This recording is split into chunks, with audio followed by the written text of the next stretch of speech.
Hello students. Today we'll see how do we define a binary relation. But before defining binary relation, we will go back to Cartesian product. हमने Cartesian product में ये समझा था कि Cartesian product को हम कैसे लिखते हैं. A cross B consists of an ordered pair of A comma B where A is element of capital A and B is element of capital B. This is how we had defined a binary relation, a binary Cartesian product over two sets A and B. मान लीजिए अब ये A और B दो set की जगह हमारे पास n number of sets हैं, ठीक है. n sets could be A1, A2 and like this so on till AN. अगर हम इनका कार्टेशियन प्रोडक्ट लेते हैं यानी A1 cross A2 cross like this up to AN, तो हम इसको कैसे रिप्रेजेंट कर सकते हैं. We can represent this as a product for I varying from 1 to n as made up of A1, A2 like that up to AN, where what? Where your A1 is element of A1, A2 element of A2 and so on up till AN element of AN. So जो हमारा दो sets के लिए Cartesian product है, that is Cartesian product over two sets, right? उसकी जगह if you have n number of sets, so you extend that to the same thing. Now this brings us to the definition of what is known as a binary relation. ठीक है. So binary relation क्या होगा कि अगर A और B दो sets हैं और उनके एलिमेंट्स जैसे A1, A2, AN है, B1, B2, BN है, इनके बीच में कोई स्पेसिफिक प्रॉपर्टी है तो उसको हम इस कार्टेशियन प्रोडक्ट के द्वारा दिखा सकते हैं या रिप्रेजेंट कर सकते हैं. So if A and B are two sets having some specific relationship or specific property between them, then you can represent it as an ordered pair AB.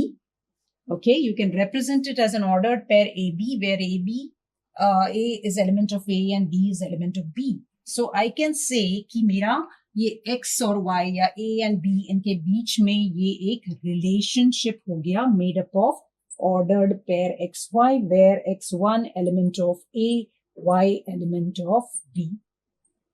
अगर हमारे X element of A है, Y element of B है, तो हमारा ये relationship हो जाएगा. Now this relationship can be a binary relationship. Further, you can extend this to a tertiary relationship, a quaternary relationship और इसी की तरह से n-array relationship. जो binary है यहाँ पे it can be extended to n-array relationship. So let us see how do we define an n-array relation. तो n-array relation के केस में क्या होगा कि जो आपको अभी बताया कि A1 to AN there can be a number of sets like this और उनके elements में आपस में relationship हो सकता है. जैसे if suppose that A1 is made up of X1, X2, X3, X1 X2 जो है ये A2 का एलिमेंट है, X3 जो है ये A3 के सेट में है, Xn AN के सेट में है. ठीक है. So a collection of such n tuples यानी जो हमारा वेक्टर बन जाएगा वो हमारा कैसा बन जाएगा X1, X2 and so on till Xn, where you can say this Xn is an element of say A1, this is an element of say A2, this is an element of say AN like that. तो अगर इनमें हमें relation बताना है, binary relation की जगह एक n array relation बताना है, तो हमारा ये जो X1, X2, X3, ठीक है, इस तरीके से Xn सारे एलिमेंट्स हैं, they are all belonging to this relation. Where ये रिलेशन क्या है? ये रिलेशन एक सबसेट है किसका? ये जो n array प्रोडक्ट सेट बन रहा है हमारा A1, A2, A3 and so on till AN. So this is the definition of an n-array relationship. So दो सेट की जगह उनके बीच में एक binary relationship, they are related by whether the element is present और the element is not present. Instead of 2 now you are having multiple sets like this. So हमारी जो वेक्टर है, जो ऑर्डर्ड पेयर है, वो हमारा n एलिमेंट्स का बन जाता है. So it becomes an n-array relationship. There is a relationship between the n elements from one set, from n number of different sets. Now let us see कि इसको हम पिक्टोरियली कैसे रिप्रेजेंट कर सकते हैं. तो पिक्टोरियली जो हमने सबसे शुरुआत में भी देखा था कि हम इसी रिलेशनशिप को एक मैट्रिक्स फॉर्म में भी रिप्रेजेंट कर सकते हैं. We have seen that this relationship can be represented as a matrix A1, A2, A3. ये A सेट के एलिमेंट्स हैं और B1, B2, B3 ये हमारे B सेट के एलिमेंट्स हैं.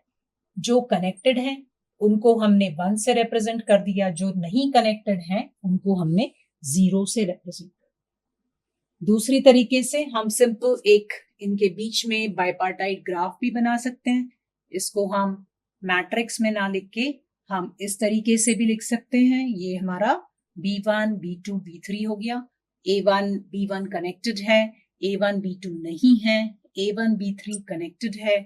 Similarly A2 related to B2 and B3, A3 is related only to B3. जिस तरीके से हम लोग स्टेट डायग्राम बनाते हैं वैसा भी रिलेशनशिप हमारा इनके बीच में हो सकता है. दैट सपोज ये हमारा A1 रिप्रेजेंट कर रहा है, ये हमारा B1 रिप्रेजेंट कर रहा है. So A1 is connected to B1, A1 is connected to B2, A1 is connected to A1 itself. So इस तरीके से भी हम इसको रिप्रेजेंट कर सकते हैं, या हम कोऑर्डिनेट एक्सिस पे भी इसको रिप्रेजेंट कर सकते हैं. तो ये सारे हमारे पिक्टोरियल रिप्रेजेंटेशंस हैं ऑफ दिस रिलेशनशिप. क्योंकि इन रिलेशनशिप से हम मीनिंगफुल इंफॉर्मेशन derive कर सकते हैं. We can devise it for analyzing some important information or the data which can be gathered if we have or if we know the relationship between the elements of one set and the elements of the other set. So to define a relation, we make use of this Cartesian product, which is defined like this.